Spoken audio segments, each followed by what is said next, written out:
Buried Treasures brought to you by EB Games. Circus Maximus for the Xbox. Okay, let me tell you something. Circus Maximus is one of the greatest games on the Xbox, and no one has ever even heard about it. I'm talking about chariot racing. You can pick your horse if you want a zebra or a black one or a white one. You can pick your dude who's driving the thing. You pick his armor. You pick the actual chariot itself. You can do all that stuff. Totally customize your chariot and pick the dude on the back who fights. That's right. So it's chariot racing, but you got two dudes fighting each other, battling it out. The graphics are incredible. The challenge is great.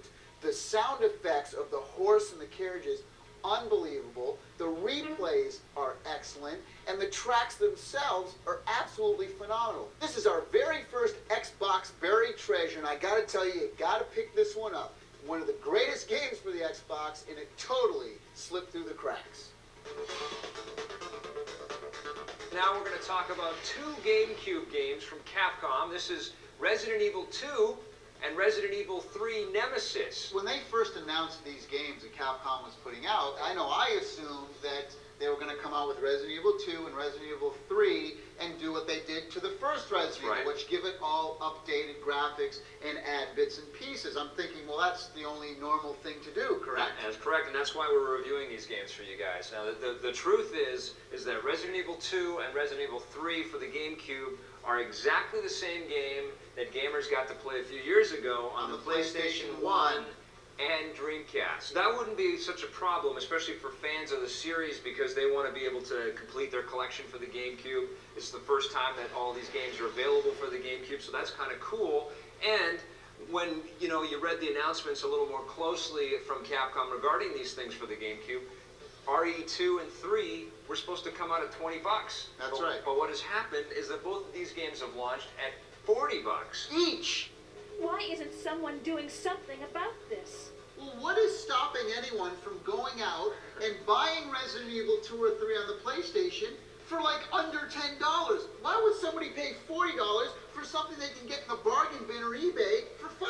Well, that's the thing. They could have easily fit both of these games, 2 and 3. As a matter of fact, they could have put 1, 2, and 3 if they're going to do all the original games on one disc. No problem. Sell that for $20 or $30. Maybe then we could, we could forget about all the shortcomings. Hey, let's face it, when Resident Evil 2 and 3 came out originally, they were awesome. The graphics were great. That was 5 years ago.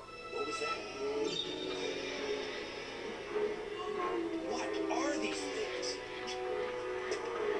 All right, that's far enough. This is a great sort of time capsule to look back on and say, oh man, we used to think these were the best you could get. It ain't true anymore. I mean, the graphics are pretty blocky. The characters in both games look really sort of blocky. The guns and arms and fingers and stuff like that lack the detail. Even if you're not going to update the graphics, the GameCube's capable of doing Dolby Pro Logic 2. At least put the sound. Nothing. No difference. All the exact same thing. They didn't give us an extra anything. You do get the arrange mode that was on the Dreamcast version of RE2, and that's kind of cool because you get to start the game off with a machine gun and start taking out zombies that way. This is for RE fanatics and completists only. Who have never played those games previously and who've only owned Nintendos, so that they never got a chance to play these games. We're not saying these are bad games, it's just a bad deal. I'm going to give these games 5 out of 10. I'm giving it a 2.5 because I don't know why anyone in their right mind would go out and buy these games. There's no reason to do it. On the positive side, both games are good Resident Evil games and fans will enjoy them quite a bit. And although the graphics look pretty bad in both games, the audio still stands up pretty well. On the negative side, one game is 5 years old, one game is 3 years old, but they're charging a full pop of $40 each game. Capcom should have added some extras or put in something new like they did with the first original Resident Evil game. Today on Judgment Day, Tommy and I reviewed Devil May Cry 2 for the PlayStation 2. This time the levels are bigger and you get 2 characters to play, but the game still has camera problems. On the Xbox, we looked at DOA Extreme Beach Volleyball. This game's got beautiful graphics, and it's actually a lot of fun to play, but you'll definitely want to turn it off when your mom comes over. Also on the PlayStation 2, we looked at The Getaway. This is an ambitious, stylish, and beautiful game, but it's got serious control problems. On the GameCube, we looked at Resident Evil 2 and Resident Evil Nemesis. Now, you may want to add these to your Resident Evil collection, but be warned, Capcom didn't add any extras, and they're charging you pretty much full price for them.